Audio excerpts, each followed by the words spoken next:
Welcome to IVF This, episode 144, IVF and Emotional Stagnation.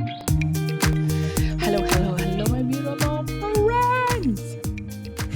I hope you are all doing so well today. I always feel like an idiot when I say that because I'm on video and I read from a script, so I can't see myself. But I do get a chuckle thinking about my producer, Anthony, looking at that oh my gosh, what are you doing? But anyway, um, I'm really excited to bring this topic to you guys this week. I've been thinking a lot about emotional stagnation and why it happens, what it means, things like that. And so that's what we're going to talk about today, right? I want to talk about the term emotional stagnation and why I think I use it to describe where a lot of us find ourselves, emotionally speaking, as IVFers. Now, you guys might be asking yourself, and it would just be a very valid question, what the hell are you talking about, Em? What is emotional stagnation? So I'm going to tell you what it is. I'm going to give you the boring definition of it. I'm going to tell you how it shows up in your IVF journey, and then how you can start to break free from that emotional stagnation, start experiencing more of the vibrance and joy and love that is present and available to you in your life right now. So again, let's start off with that boring definition. So, emotional stagnation refers to a state where a person feels stuck or unable to progress emotionally, right? It's characterized by lack of growth, change, or development in one's emotional state or responses to life events, i.e., IVF. Emotional stagnation can manifest in many different ways, such as feeling numb or disconnected to one's emotions, experiencing persistent negative emotions without resolution, or feeling apathetic or unmotivated to address or process one's feelings, right? It's a very broad definition of what we're talking about. So I'm going to try to make some specific examples to help illustrate what I'm talking about, right? And as always, as you listen to this, I want to make sure that you don't use this against yourself, right? Just like everything else, what we're doing here is about creating awareness around what and why we do certain things, right? Most of this stuff is our defense mechanisms, survival adaptations. And so there's not anything that you need to judge or abuse yourself over if you find some parallels or similarities in what I'm talking about and what you're experiencing, right? I just want to show you what's going on and what might be behind it and offer you some solutions on how to break free from that, right? No bullying zone. That's the rule. And as always, cafeteria style, you're going to take what works for you, you're going to leave what doesn't, and you're going to drop the guilt or the shame or the shoulda, woulda, couldas about any of this because it's about creating awareness in your present moment. The idea behind understanding what emotional stagnation is and how it shows up is that that awareness piece that I was just referring to, we use it to identify where compassion is needed. And that's what I want you to work on, right? I think when I first started podcasting, the first 10, 15, 20 episodes, I used the phrase compassion, compassion, compassion over and over and over, where I think at one point I even made a drinking game joke about compassion. But that's how seriously I take compassion. I really want you to be aware of what you're doing, why, so that you can access compassion. Because it's not a wonder that we end up in emotional stagnation, in that place, based on what I just described to you and what we'll talk about. Because, first of all, we're not taught, ever. I don't know about you, but I wasn't really taught how to feel my feelings. That's such a coachy and therapist way of saying something. And I kind of want to punch my own throat, but basically how to process your feelings, right? None of us are taught that, or really most of us are not taught that. For most people, that is kind of news, right? What do you mean that I have to do something with this emotion? Most of us are used to resisting our emotion, avoiding our emotions, or reacting to our emotions, which is what we were really taught, or what was modeled for most of us by our parents or our caregivers, right? Our parents showed us, at least mine, in a lot of ways, how to resist our feelings, how to avoid them, really, and how to react to them. So they might have yelled at you when you got when they were angry, instead of role modeling how to like allow and accept that anger is a normal part of life and just to let it pass through you, right?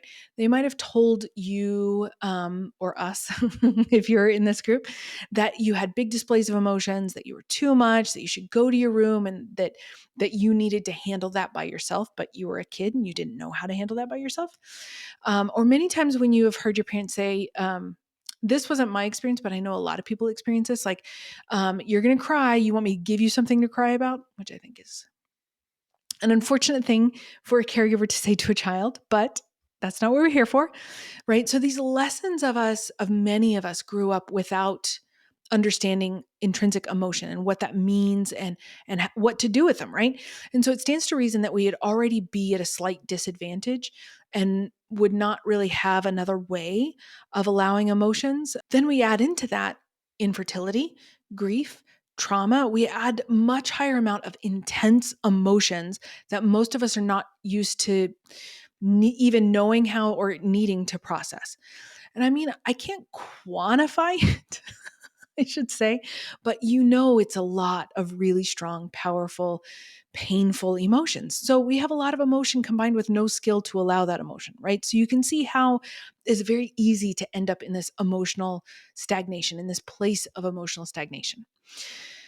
And so we add on top of that we've been conditioned to believe that emotions and feelings are a problem. And that when we're exhausted and we throw in what's happening to our bodies, our hormones, our sleep, and all of these things that grief can do to the human body and trauma too, physiologically speaking, I mean, it's just so much.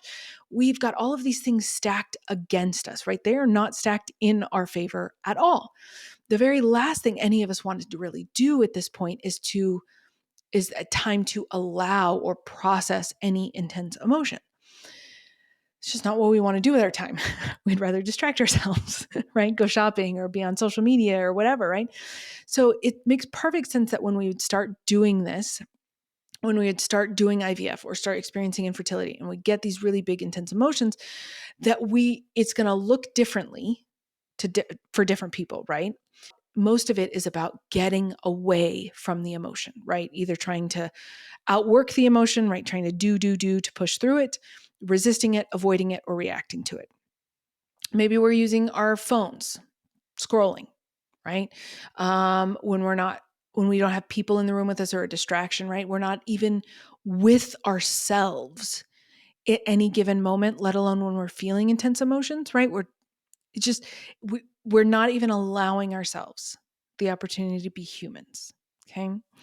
Maybe we're turning to food or shopping, or maybe we're even cleaning or researching. Researching is a big one in the IVF world. Maybe you're organizing or just trying to stay busy, right? Because when we get silent, that's when the emotion comes to the surface. And that's when we try to shut it out.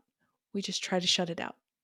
And because of all that behavior, conversely, we actually start limiting the amount of quote unquote positive emotion that we're feeling. If you know me and you know that I put quotation marks around positive and negative emotions, our emotions are just part of us. They are just intrinsically human emotions that we experience. I don't believe that they're positive or negative. I believe that there are some emotions that are comfortable, some emotions that are uncomfortable, some emotions that vibrate, right? If you're a vibration person, at a higher frequency, and ones that vibrate at a lower frequency, right? That they're not good or bad.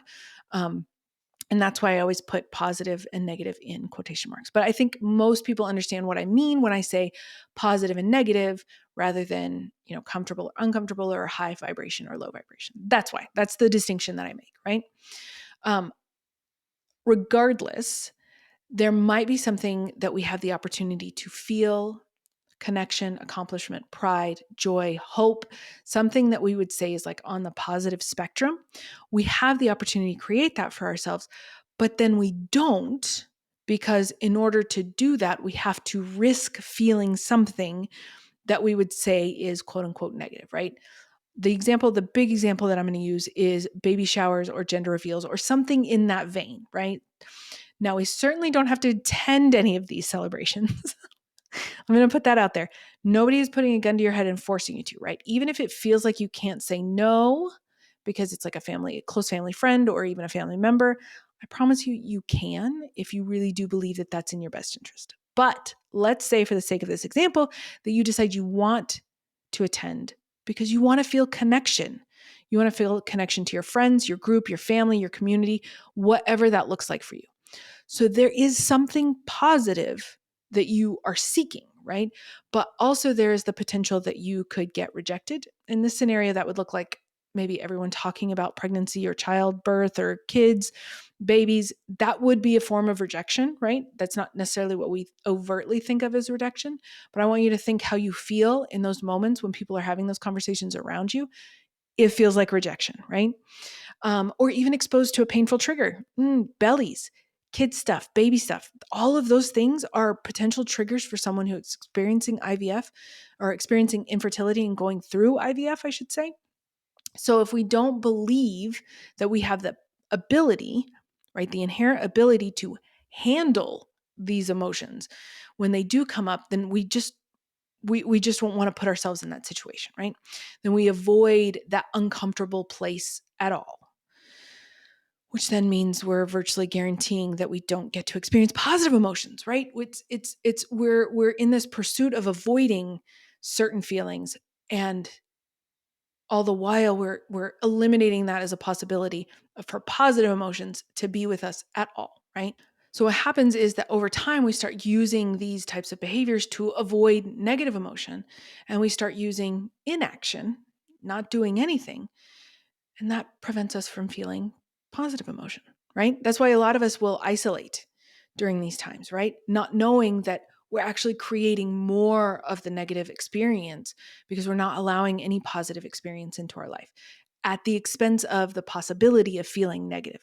I know it's like a circle, right? It's this cycle that we get into, and you understand why you get into it, right? There is, like, you can follow the logic as to why we get into that really painful cycle, because we're just trying to avoid feeling that negative emotion. We just don't know at the time, or maybe ever until it's pointed out to you, that you're also limiting your ability to feel positive emotion, right? So we end up in this place of stagnation. That is stagnation, emotional stagnation, a bucket of yuck, if you will, right? In the middle, where it's just blah. I don't know if I can spell that out in my script, but I think all of us know what I'm talking about, right? So in essence, we have less of the bad stuff, for sure, but we also get less of the good stuff too. And we end up in this weird band in the middle, emotional stagnation. And that's where it's not too terrible. Like, it's not horrible. It's tolerable, but it's not great. It's definitely not amazing or anything else. It's not joyful. It's not loving. It's not tender. It's not compassionate. It's not anything but just beige. It's like beige. You know the color? Just nah, right? Blech, I think was the guttural sound that I made into the microphone just a moment ago. Stagnant means no growth. Nothing is happening here. No risk is being taken. No new thing is happening for you. There's nothing vibrant in the world. We're not available to dream dreams or pursue goals or open ourselves up to new possibilities in that stagnation zone. And so there's a little bit more to that because we feel like we have to put our lives on hold for IVF. But again, that only compounds that emotional stagnation place, right? Listen, it is kind of tempting to feel safe. It feels familiar, right? It's not great, but it's familiar. And you've heard that phrase, the devil you know. It's the devil that we end up really knowing and being familiar with and not wanting to leave, even if it is doing us a disservice. That part of our brain, the primitive part, the part that really doesn't want us to get rejected or hurt, that kind of thinks it's desirable to stay away, because we just don't want to risk it. We just don't want to risk feeling that feeling. And I know it's safe, but it's also not living, right? And that's one of the biggest things that people will come to me with is like, I feel like everything's on hold. I feel like my life doesn't mean anything. It's just like in pursuit of this one goal. And that's the emotional stagnation that you're experiencing. It's not living, it's not thriving, it's just surviving. It is just surviving. And what makes me so freaking sad is that I know that there are IVFers out there who are not listening to this podcast and they are in that emotionally stagnant place and they just don't know any better and they don't have me or someone else in their ear saying, we can do this a different way. So if you know someone like that, please share the podcast with them so they don't have to remain in that place. And a lot of them are just resigned that this is the way it is, that they have just decided that this is a natural byproduct of infertility, of IVF. And then that's probably that their new normal. So it's like, we'll tolerate it because they don't know that that doesn't have to be the way that we live. And if this is you, let me tell you, this is not the way any of us have to live. I know that for me, that was a really big portion of my infertility journey, was living in that emotional stagnation zone. Doesn't have to be there. I get it. If you just need a break and really just want to check out sometimes, I get it because I do too. But in terms of our broad, full life, that's not where we want to spend all of our time, right? That's not where we want to live. That's not. So we don't believe that we have the capacity to allow it. So it, in turn, it creates that feedback loop, that positive-ish feedback loop of avoiding it, right? We do all those things. In that time when we're not present with ourselves, we're not present with the people that we care about, we're maybe not even present at work. That was a really big one for me. I couldn't even focus on work because there was so much input that I couldn't process it all. And then we have more reason to feel bad, and more importantly, less belief in our ability to manage feelings, to allow them to pass. And every time we end up falling into this behavior and we really don't, the behavior that we really don't want, right? It reinforces all of this, right? It reinforces the negative emotion. It reinforces the belief that we can't manage or we can't handle these things, right? It's like the think, feel, do cycle. The emotion isn't the problem. It's never been the problem. It's what we do when that emotion shows up. It's the pattern that we create when we decide to avoid the emotion. And it's usually an incredibly subconscious decision, by the way. It's not something that you're doing or you're choosing in that moment, in like the front part of the prefrontal cortex. It's just the habit, right? We just avoid it. We create something that we don't like. And that is how we get into that place of emotional stagnation over and over and over. We do that, right? So instead of avoiding the feeling or avoiding the behavior or avoiding whatever it is you're trying to avoid, I want to invite you to actually let it pass through you. We can consciously, intentionally follow the process that I teach. It's the NOW process, name, open, and witness. There's an entire podcast episode at the very beginning of the podcast catalog called Feel Better Now. Check it out. You name the emotion, you open yourself up to it, and you witness it, right? This is sadness. I'm opening up to feeling sadness. I give it permission to be here. I don't have to like it to know and accept that it's here. And this is what it feels like in my body. And then it flows through you. And it takes practice. And I'm not saying it is easy. And your primitive brain won't like it at all. It will feel very counterintuitive. Trust me when I say this. You won't want to do it. Sometimes you will get confused. You'll start to do it and you'll end up with the sad thought spiral, and you'll think that the feeling is a feeling and it's not. I promise you, it just takes practice. If you're not necessarily comfortable with that, I would invite you to check out my episode on emotional freedom technique or tapping. You can put tapping or EFT, emotional freedom technique, into YouTube search engine, into Google. You'll get lots of great information. I have started tapping more and more lately, over the last probably 3 to 6 months. It has allowed me to process more of my emotions more often, because it gives me the feeling that I'm actually doing something because I'm tapping the different meridian points on my body. So that might be another option too. But the idea is that you have to process those emotions if you're wanting to break out of that place of emotional stagnation, right?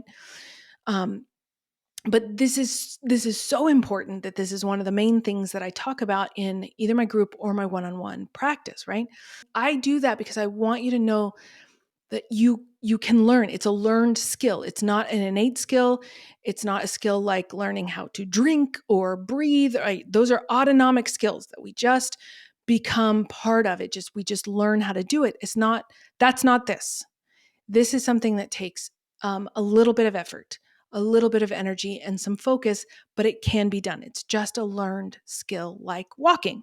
How many times did you fall on your ass when you were trying to learn to walk? A lot of times. We didn't have the judgment about ourselves when we were like 1 year old learning how to walk that we do when we're in our 20s, 30s, 40s, 50s, 60s around these learned skills. But I kind of want you to take that same approach. Like, I fell on my ass thousands of times while I was learning to walk and in those first few years of me walking. Why would this be any different? Like, why would I have an unrealistic expectation of myself in any other way than this? Okay. So you just get it through repetitions, right? It's just like going to the gym. You're developing the skill of recognizing when that strong emotion starts, allowing it to pass through you. Then you get to create your desired life. Then you get access to the more positive emotions. Then you get access to the more vibrant, engaging things in life. We did the thing. We didn't let the emotion distract us. We processed the thing, and then it doesn't derail us, right? We don't necessarily get caught in all of those thought spirals. And I think most importantly, when we do this, when we dedicate a little bit of time and effort into this, we actually increase our ability and our belief in our ability to process and allow emotions, right? That you're literally developing that skill, that muscle that you can then teach, I don't know, your partner, your future children, things like that. And if we do it enough times that we stop seeing feelings as problems that need to be solved, then we do less of the negative behavior, the shopping, the drinking, the social media-ing, those things. We don't have to turn to those things if we no longer feel that our emotions, or believe, I should say, that our emotions are a problem. We just start seeing them as experiences that they just need to be allowed, right? It's a normal part of being a human. That there is something to learn there, that we want to learn something there, rather than it being a problem for us to solve. An emotion is not a problem. When we're able to increase our own ability to handle those things, right? That is the positive feedback loop we want. I'm doing this. These emotions are not killing me. These emotions I'm not dying. That is a positive feedback loop to be like, hey, I can do this. I can handle this big emotion. I don't want to. It feels super uncomfortable. I don't like it. Absolutely. But it doesn't mean I'm incapable of doing that. Okay. If you get good at feelings, you will get yourself out of that emotional stagnation place, that emotional rut that you feel like you've been in. And you'll be able to experience the full range of emotions. And you will believe that you have the skill that you can take this and use it for the rest of your life, right? I teach these skills specific to IVF, but you can use this for your entire life. And that is a gift, I think, that is it's the gift that keeps on giving. So if you need some help with this, please book that consultation, the Take Back Your Life call. This is something that I do with a lot of my Take Back Your Life calls. And it just giving yourself permission to dream again, and that's a possibility. Oh, my friends, if you want to work on this, you can book that consultation, that Take Back Your Life call, either on my website, www.ivfthiscoaching.com, or you can go to my Instagram or my Facebook. The link is in my bio to book that call. So I hope to see you soon. That is what I have for you this week, and I'll talk to you soon. Bye. Thank you for listening to this week's episode of IVF This. If you like what you've heard, click subscribe and follow to make sure you don't miss an episode. And if you want to learn more, head over to www.ivfthiscoaching.com to learn how to work together.